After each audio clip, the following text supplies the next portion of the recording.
Kalunos-lunos po ang sinapit ng 2 taong natagpo ang patay sa Labo, Camarines Norte. Ayon sa pulisya, nakita ang mga bangkay nila habang nakasilid sa mga drum na itinapon pa sa ilog.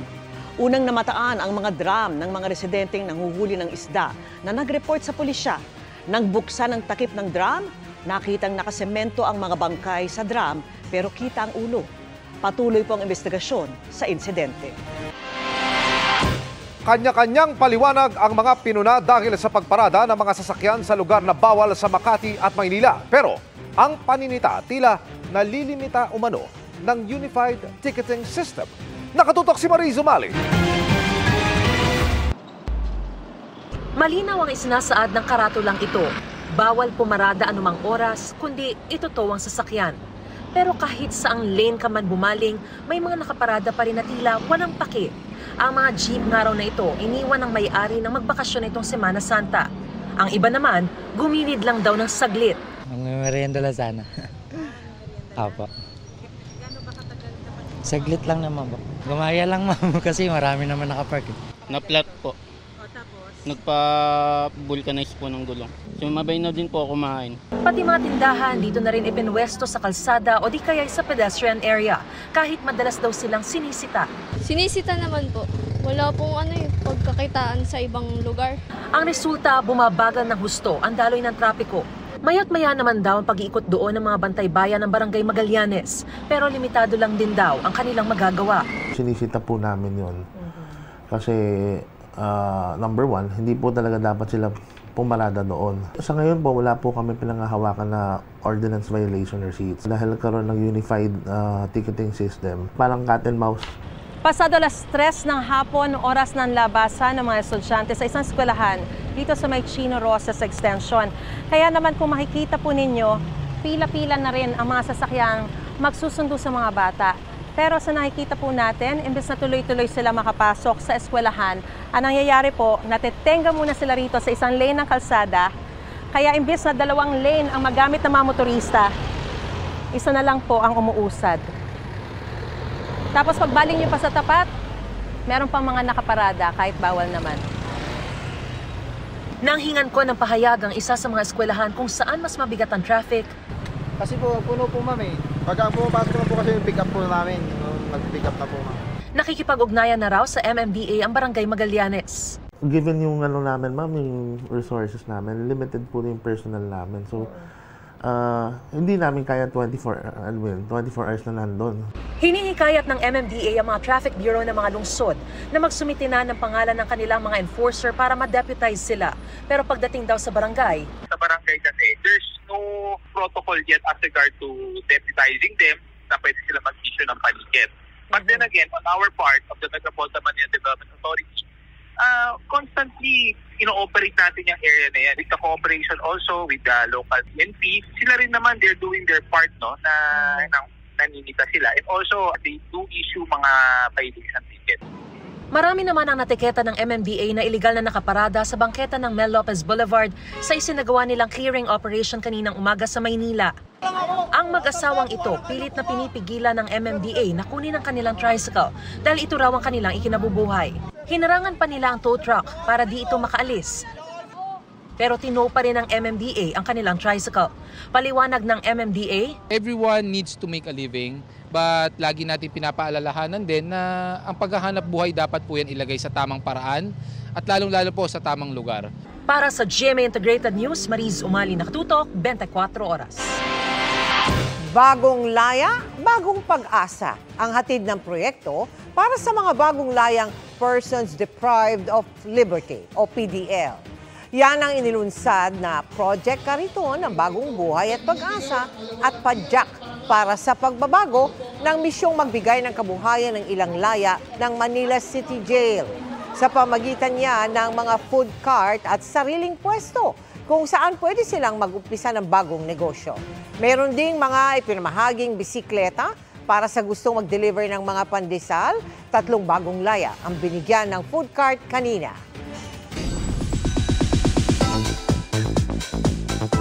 Mabilis na chikahan tayo para updated sa Showbiz Happenings.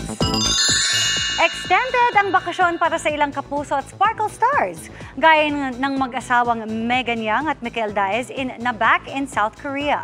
From Seoul, kung saan nag-shoot si Mikael para sa Running Man Philippines Season 2, sa Ulsan naman sila umikot ng misis. Samantala, sa Land of the Rising Sun naman, spotted ang Legaspi family for their Holy Week vacation. Nasa Japan din si Kylie Padilla, pero sa kanyang IG napatanong ang marami kung sino ang kasama niya sa trip. Hirit ng ilan na bagong love life kaya ito ni Kylie? Wala pang comment ang aktres. Time to say goodbye muna sa ating K-Opas as their military era starts. Kahapon, nagsimula ng enlistment ni Kim Min-kyu while saluting in his buzz cut. At ngayong araw rin, nagpaalam si Nevertheless star Song Kang while looking hot in his military cut. Papunta ng Canada ang sparkle couple na sina Ruru Madrid at Bianca Umali para sa kanilang show roon. Bago bumiyahe, shinare muna nila ang ilang dapat abangan sa kanilang action-packed series. Makichika kay Nelson Canlas. Bago bumiyahe pa Canada, nag-quick workout muna ang real-life couple na sina Ruru Madrid at Bianca Umali. Isa raw ito sa kanilang preparation para sa kanilang Sparkle Goes to Canada show on April 5 sa Calgary at April 7 sa Toronto. Kasama ng dalawa sina Sparkle GMA Artist Center Vice President Joy Marcelo at si kapusong comedian Bubay. Nasa Canada na ngayon ang iba pang love teams na Julie Ver at Barda na kahapon pa bumiyahe. Ilang araw din silang nag-rehearse at nakita namin sobrang okay naman yung gagawin nila. First time. Yun yung novelty siguro na ngayon lang sila magsasama-sama. Yun yung dapat abangan. Guys, yung aming mga rehearsals na nakikita nyo, nako, mas bobonggahan pa namin pag nakita nyo na kami ng personal. Bukod sa Sparkle Tour, nagkwento rin ng ilang exciting updates sa taping ng Encantadia Chronicles Sangre si Bianca. Sangre is doing so good that we cannot wait na finally makita ng mga tao yung literal na dugot pawis naming lahat. Gigil is real naman para sa karakter na ginagampanan ni Ruru sa Kapuso series na Black Rider. Hindi pa nga raw tapos ang matinding laban sa Isla Alacdan at ang dapat abangan, sino ang mananalo sa sagupaan nina Elias at Edgardo. Yes, actually ang dami pong mga bagong plot twist na inihanda ang Black Rider para po sa ating mga manonood. At hindi lang po yun, katulad na lagi kong sinasabi, parang hindi tayo nagsisettle sa okay na yan, maganda yan takbo. Gusto nating i-improve pa. Nelson Canlas, updated sa Showbiz Happenings.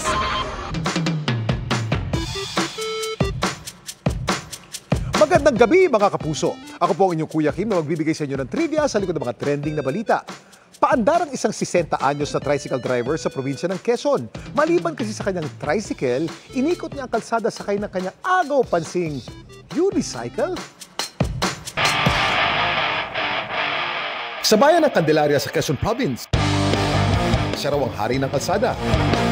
Sa tuwing kasi siya'y napapadaan, ang lahat ay naaaliw at namamangha. Ang pinapadya kasi ng 60 anyos na si Tatay Librado, isang unicycle. Nung ako po'y matuto na yan, 30 anyos na po ako. Tinuruan po ako nung aking foreman. Pinahiram sa akin yung kanyang unicycle.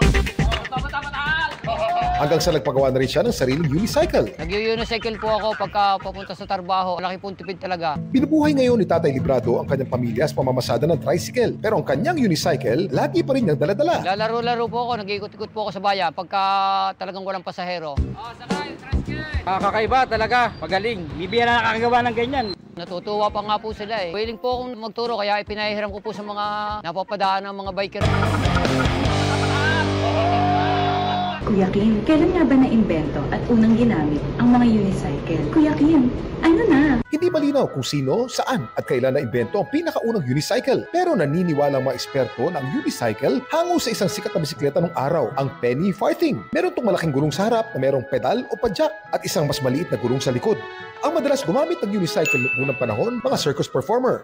At di umano, pinakaunang gumamit ng unicycle sa kanyang mga stunts noong 1870s, ang taga Yorkshire, UK na si James Bedford Elliot. Sa paglipas ng panahon, iba't ibang klase ng unicycle lang nagawa. Meron pang ang electric. At hindi na lang ito ginagamit sa pagtatanghal, pati na sa recreation at sports. Samantala, pag-aamin ni Tatay Librado, minamaniman daw niya ang pagbabalanse sa kanyang unicycle. Hirap naman daw siyang sumakay sa bisikleta. Naputol po yung tinidor sa unay. Tumalsik po akong pauna kaya po ako natakot na sa 2 gulong. Kaya para unti-unting matuto ang kanyang unicycle, pinakustomize niya. Ginawa niya ng manubela. Kinuha ko po sa junk shop yun. Parang mas maluwang po yun sa mga ahon pagka may gayong hawakan. Para may suporta lang. Eh kung ganito kataas na unicycle, kaya-kayang paandarin ni Tatay Librado?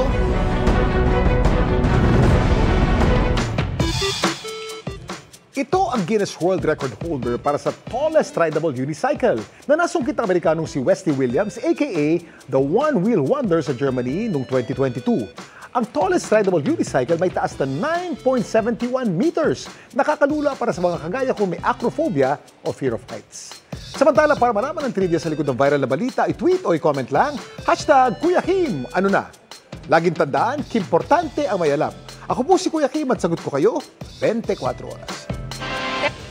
Samantala, binaligtad ng Court of Appeals ang pag-dismiss ng Ombudsman kay Manila International Airport Authority General Manager Cesar Chong at Assistant General Manager Irene Montalvo. Sa 13 pahinang desisyon, sinabi ng CA na kulang sa merito ang desisyon ng Ombudsman na nagsagawa ng independent examination.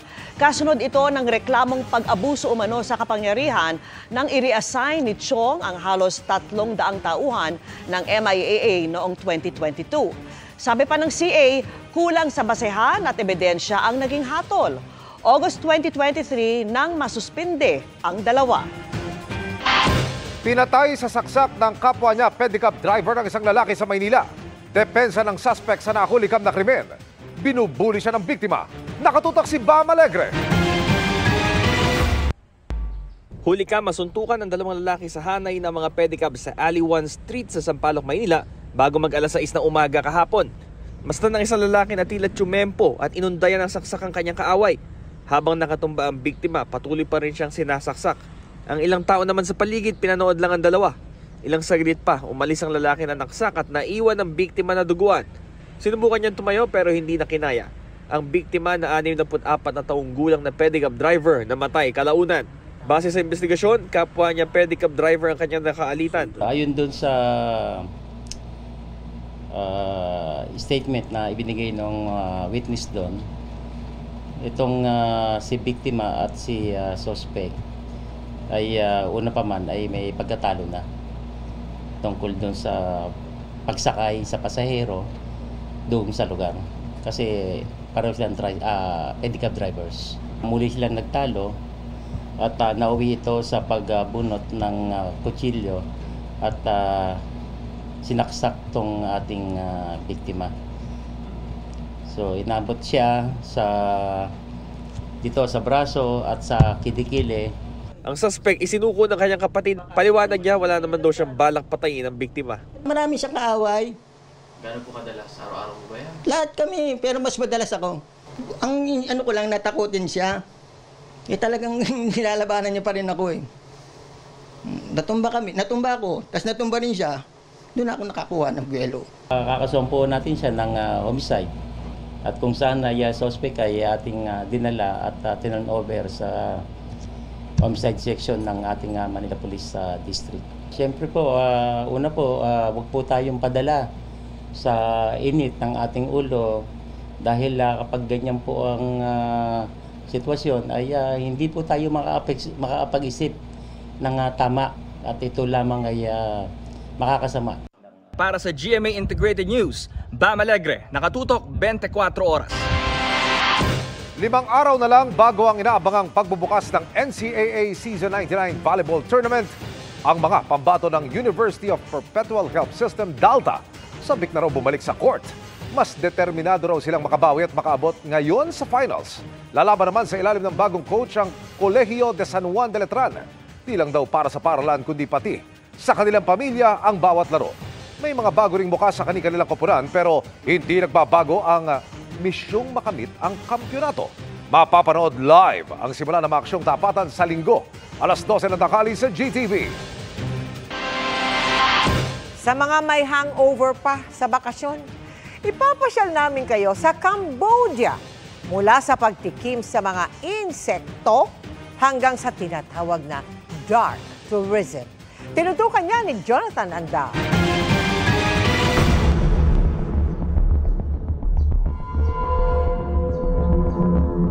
Sa lugar na ito kung saan minsang tinorture ang napakaraming taga-Cambodia noong 1975, ramdam pa rin ang paghihirap sa ilalim ng rehimeng Khmer Rouge sa pamumuno ni Pol Pot. Dark tourism ang tawag sa ganitong klaseng turismo kung saan ipinapaalala ang malagim na kwento ng trahedya at pagkamatay. Dito sa Tuol Sleng Genocide Museum na preserba ang mga litrato pati bungo ng mga biktima. Gayon din ang mga ginamit noong pang-torture at mga kulungan nila. Grabe, ang bigat sa pakiramdam dito. Tumitindig yung balahibo ko, nakakilabot lalo kapag narinig mo yung kwento dito sa audio tour ng mga taong tinorture dito. Para maiba ang mood, break muna tayo. Tamang-tama ang mga exotic food na patok dito sa Cambodia. Pero kayanin nyo kaya ang prinitong insekto gaya ng tipaklong, uod, gagamba, kuliglig, pati na ipis? Ito mga Pinoy ito, susubukan. Susubukan nyo? Insekto? Hindi kayo takot? Ito, utikman natin. Uod. May nagsusquirt sa loob. Uy, pero wala naman lansa or ano. Hindi siya nakakadiri yung lasa. Pare-pareho lasa nila. Must try rin ang bersyon nila ng tricycle, ang tuk-tuk, at ang kanilang night market. Kung naghahanap ka naman ng souvenirs o pasalubong, marami rito sa Central Market. Dual currency sila dito. So, bukod dun sa Cambodian riel, tumatanggap din sila rito. Pwede mo rin pambayad yung US dollars. Ma'am, how much is this in dollars? $1 po. $1? Yes. Yeah, 4 pieces for $1. Yes. I get 4 pieces. Thank you. Marami sila ritong kakaibang money changer. Kahit nga sa bangketa, nakadisplay lang ang mga pera na pwedeng ipampalit sa dolyar. Dahil naman sa dalas gumala rito ng mga Pinoy, ang ilang tindera rito marunong nang magtagalog. Hello. You wanna boko? Masarap malam. Oh, you know how to speak Filipino. Yes, speak a little bit here. Mula rito sa Phnom Penh, Cambodia, Jonathan Andal, nakatutok 24 oras. My Garden Alien has officially landed sa ating primetime at unang gabi pa lang, marami na ang nahook. Trending din ang pagbabalik primetime ni Marian Rivera. Makichika kay Aubrey Carampel. Sa pilot episode kagabi ng My Guardian Alien, nakilala na ang Soriano family na binubuo ni na Catherine na ginagampanan ni Kapuso primetime queen Marian Rivera. Ang mister niyang si Carlos, played by Gabby Concepcion. At ang anak niyang si Doy na karakter ni Rafael Landicho. Mommy. Roller coaster of emotions na agad ang ipinakita ng cast. Ready? Set? Go! Abulin niyo ako! Mula sa saya, kilig at drama, napalitan din ng trahedya. Awa mo na. Niyanak ako. Doy. Ang paglanding na yan ng newest GMA Prime series na My Guardian Alien na extraordinary comeback din ni Yanyan, certified trending. Sa X, trending ang hashtag MGA World Premiere, My Guardian Alien pati na si Marian. Marami rin ang impressed sa acting ng cast members. At sa direktor ng serye na si Zig Dulay dahil sa ganda ng cinematography at execution ng picture-perfect scenes. Pero para kay Marian, bukod sa husay ng acting at ganda ng produksyon, ang pinakamahalaga raw ay ang iiwan nilang aral sa mga manonood. Ano bang offer namin dito para sa tao, para malaman nila, ano ba ang kahulugan ng totoong buhay? Ano ba para sa iyo ang buhay? Pagmamahal ba yan? Pagmamalasakit sa kapwa mo o sarili mo lang ang iisipin mo? Agaw pansin din ang acting ni Max Collins bilang kontrabida na si Venus. Pero simula pa lang daw yan. At dapat abangan ang confrontation scenes nila ni Marian. But if you actually watch our scenes, parang may pagka-funny din yung mga away namin. So, yun yung ma-enjoy din ng mga bata to watch. It's something that is for the whole family. Really from Spain. Susan ka nga nang galing! May dance showdown rin daw sa show. Actually, nagulat ako na may sayaw ako. Alam kong may sayaw, pero hindi ko nakita na ganun katindi yung sayaw na gagawin ko. Kasi dalawang version yan, so hindi ko na sasabihin ko ano yung mga version na yan. Pero hintayin yung showdown namin ni Max. Sa episode mamayang gabi, magsisimula na ang investigasyon sa pagkamatay ni Catherine at kung paano nito maaapektuhan ang buhay ng kanyang mag-ama. Abangan yan mamaya sa My Guardian Alien pagkatapos ng Black Rider. Aubrey Carampel, updated sa Showbiz Happening. Lalo pong may puso ang kwento at may kredibilidad ang impormasyon kung galing sa isa sa mga haligi ng GMA Integrated News na si Mel Tiangco. Ngayon, ipagpapatuloy ng ating kapusong totoo ang kanyang misyon para sa Pilipino sa kanyang muling pagpirma ng kontrata sa GMA Network. Nakatutok si JP Soriano.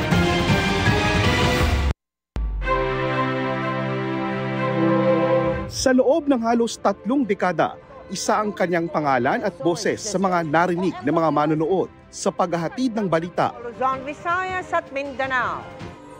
At kwento ng mga Pilipino. Magpakailanman. Mula sa saksi, front page, ulat ni Mel Tiangco, hanggang sa maging isa sa kauna-unahang anchor ng nangungunang news program sa bansa, ang 24 Oras. Ito ang 24 Oras. At ngayong 2024, pinagtibay niya ang patuloy na pagganap sa mas malaking misyon at mas malawak na paglilingkod sa bayan. Dahil ngayong araw, muling pumirma ng kontrata ang kapuso news pillar na si Mel Tiangco bilang anchor ng 24 Oras. So Miss Mel Tiangco is still a loyal kapuso. Pinangunahan niya ni GMA Chairman Atty. Felipe L. Gozon, President and CEO Gilberto R. Duavit Jr., Executive Vice President and Chief Financial Officer Felipe S. Yalong, at Senior Vice President for Integrated News, Regional TV, and Synergy Oliver Victor B. Amoroso. Si Mel, or Tita Mel, as she is fondly called by everybody here, in GMA and in GMA Kapuso Foundation, ay hindi lamang icon, kundi isang institusyon na. Sapagkat ang puso ni Mel ay talagang nasa tamang lugar at alam ng mga tao na hindi plastic ang kanyang desire to help, kung hindi tunay at totoo. We are very happy sa kanyang pagpirma ulit ng kontrata sa ating network. Maraming salamat for being who you are and for being what you've become. We continue to be inspired by you and continue to be motivated in knowing that we have the Mel Tiangco as a kapuso. I've been telling her this. She is the most credible broadcast journalist in the country. Sinabi nga ng aming chairman, you're the face of the Kapuso Foundation and no one can change that. You are inspiration not only for those on cam but behind cam. Again, Tita Mel, thank you, and we are so proud to have you continue as our anchor for 24 Oras. Dumalo rin sa contract signing sina GMA Integrated News Consultant Grace De La Peña Reyes at Vice President and Deputy Head for News Programs and Specials Michelle Seva at iba pang opisyal ng GMA Integrated News. Naging emosyonal pa si Mel habang pinapanood ang congratulatory messages ng kanyang mga kasamahan sa GMA Integrated News. Ako man din po ay nagpapasalamat sa inyo dahil sa mga opportunities that had opened to me because of my stay in GMA. At ang pinakamabigat na nga sa lahat na yan ay ang pagtatatag ng GMA Kapuso Foundation. Napakasarap yung nagtatrabaho ka na, nabibiyayaan ka pa sa langit. Hindi rin nakalimutan ni Mel na pasalamatan ang 2 dekada ng tumututok gabi-gabi sa manonood ng 24 Oras at ang pagiging bahagi ng bagong yugto ng GMA Integrated News. Mula sa kaibuturan ng puso ko, maraming salamat po sa patuloy na pagtangkilik ninyo sa 24 Oras. At patuloy po namin gagampanan ang aming tungkulin para sa inyong lahat. Saan man lugar kayo, nasaan sa buong mundo, kayo makakaasa. At inyong mapagkakatiwalaan talaga ang 24 Oras. Mel Tiangco po, nag-uulap. Para sa GMA Integrated News, JP Soriano, nakatutok. 24 oras. Wow! Pangmalakasan, tita, Oo nga, Proud na proud kami sa'yo, napakaganda. tita. At ako'y proud na proud din sa sarili ko eh. Nadinig ko yung mga ano ninyo. Mahal ka Oo, namin dito, thank tita. We all love you here at 24 Oh, thank oras. you. That's the only thing that I would like, tita, is for the people to love me for what I do. Diba? You have it, tita. Yes. Lahat tayo dito. Thank Diba, you. Iya? Oh, ang gaganda ng mga messages ninyo sa totoo lang. Tita, from the heart yan. Nakakaiyak, oo nga. Hindi ko akalain. Lalo na ito, inagawan pa ako ng rolo. Hindi na natin kikwento yan. At syempre, sa inyong lahat, ang pasasalamat ko, wala pong katapusan. Mula po sa kaibuturan ng puso ko, maraming salamat sa inyo at sa GMA Network. Tuluyang ligaya, tita. At yan ang mga balita ngayong Martes. Ako po si Mel Tiangco. Ako po si Vicky Morales para sa mas malaking misyon. Para sa mas malawak na paglilingkod sa bayan, ako po si Emil Sumangil. Mula sa GMA Integrated News, ang News Authority ng Pilipino. Nakatuto kami 24 oras.